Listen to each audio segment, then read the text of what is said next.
Hey, how's it going, guys? My name is Gabriel and welcome to my channel.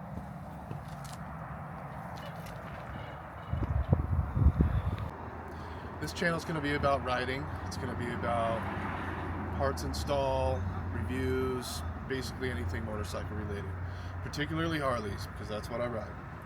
So, this is my beautiful 2023 Harley Low Rider ST. This is my first bike. I just got it a couple years ago, and I'm very excited to share it with you guys. If you want to come check it out, let's see what we got. Alright, so unfortunately you guys haven't been along with me on my journey to install all these parts, but you're here now, so I'm going to kind of point out what I got going on. If you want to come take a look over here, I got the Moons MC Fly-Eye V2 headlight with integrated turn signals, and that was one of my first mods. And yes, I did hook up the turn signals. It's a really cool light. Right here, I got the Clockworks 8-inch flared windshield. Definitely a must. Highly recommend replacing that from the stock windshield. And then if you want to look here on the vents, I've got the Custom Dynamics turn signals with integrated grills. Those are pretty cool. That was actually my last install that I just did. And my very first mod that I did on this was the turn signals. So I went to Eagle Lights and I got the smoked turn signals front and rear. I really like them because it's a solid light and you don't see the individual LEDs. And they're very bright too, which is really good at night. Over here, I got the OG crash bar. It's the OG Moto. I really like this over a lot of other brands because the bar sits up a little bit higher. I've noticed online some guys complaining about other brands being too low and they're scraping, and I've even seen a couple of other instances where it'll cause a crash. So that was definitely one of my main concerns when getting a crash bar. And then I've got the Flow Mini 4 boards right here. I went ahead and got the adjustable brake lever because one of the things on this bike is that the stock brake lever is too low. So using the rear brakes is kind of a pain in the butt. It's useless the way they have it. So one of the things that I used to fix that was adjustable linkage. Down here I got the Green Brothers adjustable linkage. Definitely recommend that, and that literally changes the whole brake situation with the rear brake. Actually makes the rear brake usable. And then up here we got a Head Hoggers intake. I really like this intake. It's their heavy breather, zero loss intake. One of the main reasons why I went with it is because it has an integrated catch can. So there is a little mini catch can on the inside of this filter. It's completely hidden from sight. I didn't want to get an external breather system because they just kind of look really ugly, and I don't want a little can hanging from somewhere or an extra line hanging from somewhere. Basically less is more for my situation. Now behind the breather I have a Screamin' Eagle 64mm intake manifold with the 64mm throttle body. That is definitely a must when you start putting extra things on the engine, because with that I did pair it with a Rocket 474 cam. So I did upgrade to the Stage 2.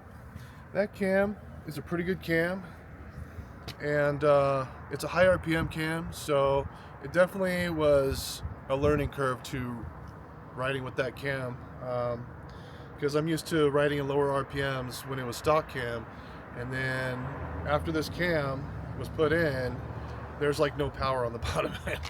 So now I scream this thing at high RPMs, and that's where it likes to sit, and now I've adjusted my riding to that, so that's how I ride. And unfortunately a byproduct of that is now I ride a little bit more aggressively, but that's totally fine. And then with the intake manifold I put the 5.5 Screamin' Eagle injectors in there for now. I might switch to fueling down the line, we'll see. And then I also have the OG Moto rear crash bars. I like them because they're really nice and thick, really amazing quality, and they also sell this grip tape to go with it, so that it's a nice little pair with that.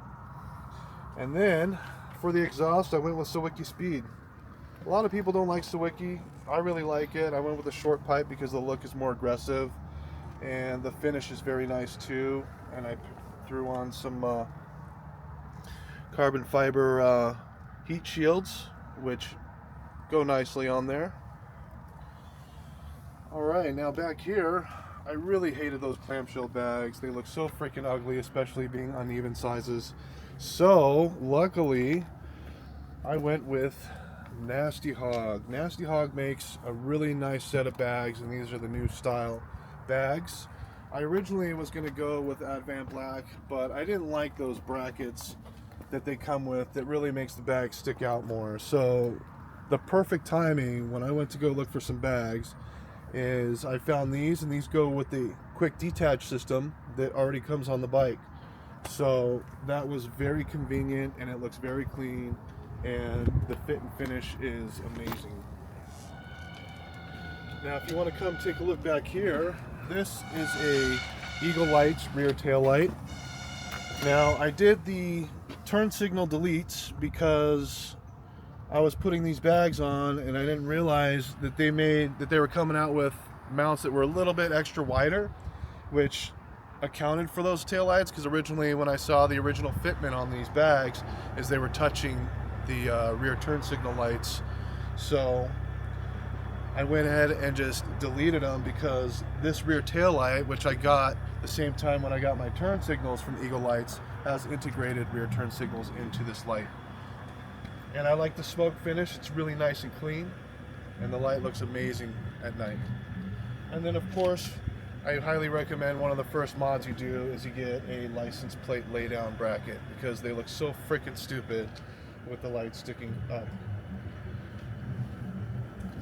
Now, if you want to come around over here, I've gotten quite a few seats, but this is my comfortable seat. This is the Saddleman Road Sofa, and I do have the backrest that fits with that for the rider position, and it's very comfy for my wife when she's riding with me. And then as you can see over here, I've got the ultra cool oil cooler. The funny thing about that is after I got this bike tuned for like the 4th time, I was coming back from Huntington Beach and riding to Hollywood, and it was a nice warm day that day. I was riding kind of hard, and this bike did something for the first time that I had never experienced. It went in parade mode, and it really scared the crap out of me at first. I didn't understand what was going on, so I thought something was wrong. So I decided to get the ultra cool oil cooler so that it'll save my bike, because I can't tell you how many people I've seen online that have blown up their bikes because of the heat, basically. And in California it gets really hot out here. So yeah, I got that, and I can't tell you how much of a pain in the butt it was to install. Probably for someone else it would have been a lot easier, but I'm kind of finicky and OCD about how things go on the bike, so it took me a little bit extra time and a little ingenuity to get it to fit right. Alright, and then I paired the oil cooler with their oil filter that you can pick up on Ultra Cool. I forget off the top of my head what it's called. It's a high flow oil filter with a reusable steel mesh, and it has a built-in magnet, which is perfect for saving the motor. I also went with the Green Brothers adjustable shift linkage right here. And then, now as we go up top, one of my favorite mods that I've did on this bike, which was one of the first mods as well that I did, was pick up these shorty shift levers. Shift lever and brake lever. This is made by one finger. These are by far the best and most comfortable. Stock levers weren't doing it for me. They were hurting my hands for some reason. So I just felt that this is more of a comfortable ride, shifting with just 1 or 2 fingers.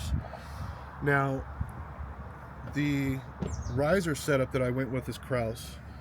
These are by far the best risers I feel, in my opinion, on the market, because Other riser systems, their bushings are on the bottom, and I've seen a lot of people complain about shaking on the bars. Now with this system, the bushes are actually right here up top, which definitely damper a lot of that vibration, so it really saves your hands. And I paired that with a nice set of the Fly Moto bars, and they're just a little bit thicker than stock.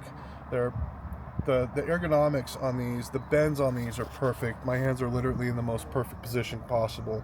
And I really like the gauge relocation bracket as well, as you can feature the gauge down here. I see other people putting it up here.